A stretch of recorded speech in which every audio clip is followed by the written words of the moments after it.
এই দুইটা হচ্ছে আমার মেন নতুন রাবিট আর কি, খরগোশ। আগেরগুলো মরে গিয়েছে, আপনাদের সাথে আমি অনেকবার শেয়ার করেছিলাম। তো এইগুলো দুটো সে নতুন কিনে নিয়ে এসেছে। মানে এই দুইটার দাম পড়েছে 100 পাউন্ড আর কি, যা বাংলাদেশে টাকায় 15-16 হাজার এরকম হবে।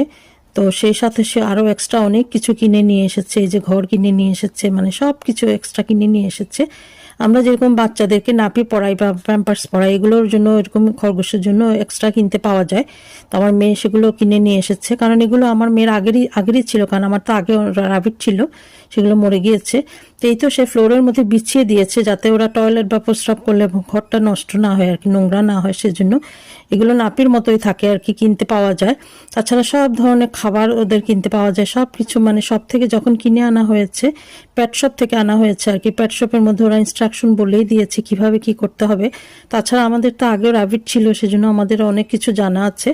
তো আমি তো আপনাদের সাথে সব কিছু শেয়ার করি, সেজন্য শেয়ার করলাম। আমার খরগোশগুলো কেমন লেগেছে আপনারা সবাই কমেন্ট করে বলবেন। আসলে এসব দেশে মানে সব কিছু রেডি পাওয়া যায় আর কি, সব কিছুই কিনতে পাওয়া যায়। তো অনেক কিউট ছিল আমার রাবিটগুলো, মাশাল্লাহ। আমি প্রথমে রাজি ছিলাম না, তারপর অনেক কষ্টে আমার মেয়ে আমাকে রাজি করালো, কারণ আমাকে তো এগুলো ক্লিন করতে হবে। এখন দেখছি যে না, সেই ক্লিন করবে। 1 সপ্তাহ হয়ে গিয়েছে আমাদের এগুলো আনা হয়েছে, প্রতিদিন সেই ক্লিন করছে, আমাকে কিছুই করতে হচ্ছে না, আলহামদুলিল্লাহ। এই তো, কেমন লাগলো বলবেন। আল্লাহ হাফেজ।